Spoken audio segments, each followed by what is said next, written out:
What is going on, movie meals? This morning I woke up late, was supposed to get up early. I sitting there wondering, do I get up and try to hurry before stuff I really have to be at noon? And then I was like, I'll check Twitter for a second, and I completely had spaced that it was Friday, and today was the finale of The Mandalorian. I know I'm a horrible Star Wars fan, but with Christmas, I just gotten so jumbled with my days that the second I heard that at 9:30 this morning, I sat down and I watched the finale of Mandalorian. And hey, I got a new shirt for Christmas as well. Wanted to show that off on Mandalorian Day for the finale. So all spoilers for the final episode, Redemption of The Mandalorian. Let's get into it. Guys, I love this show. I love this show. I love it. I know a lot of people have criticism of some of the writing, some of the dialogue, the episodic episodes. I like them all. I like them all on some level. I only think episode 5 is the one that gets a little cartoony, but all the other ones I like, and this episode I loved. We're back to form. We're getting the Mando's full backstory, seeing the Clone Wars. I love seeing all that stuff. We get into this episode. They're still at a standstill. Man, the big bad, I love him. I love him, and I'm spacing on all names because Movie Meals, if you've been watching, you know I always space the names when the lights are on. And I space the names, even though it's the Breaking Bad guy. Names on the tip of my tongue, but I'm forgetting it.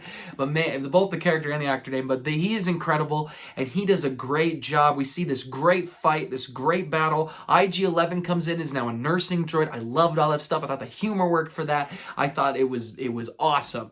And, he comes in and brings Baby Yoda to them instead of taking Yoda to the ship. I like that quite a bit. It's saying, hey, I got to get him to the Mandalorian because he's the asset. We got to protect him. The stuff with the fire was awesome. The fact that the Mando took a big hit, a hit that's going to kill him. And of course, we know, everybody these days loves to say, well, we know we're getting a second season, so there's no stakes ever, so it doesn't matter. That's not how television works. We create this narrative, and I think they created it real well. And when Mando is hurt, and he's talking about how he has to take the kid and get out of there, I believe through Pedro Pascal's performance that at that moment, the Mandalorian does not believe he's going to survive. And he refuses. He would rather die a warrior than let somebody help him by taking off the helmet. And I love that. So then IG-11 says, hey, get out. Here's a way out. Let's go to this lava river through the sewers. Go try to find the Mandalorians. And he says, I will stay with Mando. And he stays. And I love that interaction where he's like, if you take this helmet off, I will kill you. And he goes, hey. And he says, I'm not supposed to show my face to any living thing. This is the way. And he goes, I'm not a living thing. IG-11 gets it. And he takes the helmet off. We see Pedro Pascal under the mask. And he's beaten up. He's bloodied. I love the way this show has crafted a character who's good, but he's not like elite at his job. He's been saved by others. He's needed help by others. And I love that. I love that we see how real that is.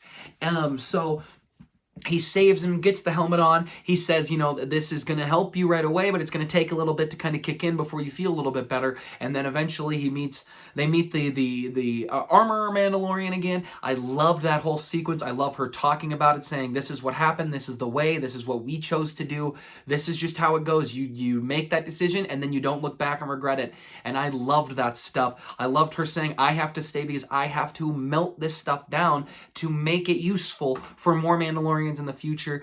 She's fighting. Her fighting was awesome. Taika Waititi showed up and directed the heck out of this episode. Him and Denis Villeneuve might be the best two new directors of the last few years. I just love the way he handled it. I love his portrayal of IG-11. He's such a great talent. We see all that stuff, the conversations, all this, the reveal, the backstories. I loved all of it. We then move forward. We see an interesting version of an R2 unit, which I have never seen before, and I like that. Let's take a little nostalgia with an R2 unit and make it something new, something different, and I really, really liked that. I thought it was awesome. Moving on and forward, we see... I'm trying to just go through the things I remember. I had stuff I had to do today, but sitting down now... IG-11 I thought was a very great moment where it harkens back to the first episode of him saying, hey, my protocols, I have to self-destruct, and now that he's reprogrammed to be a nursing droid, Mandalorian has now come to feel for him a little bit. They've been in battle together. They've saved Baby Yoda together. They've protected him together. And so he's saying, no, I think I do need you. You're starting to see a little bit of turn on the way he views droids.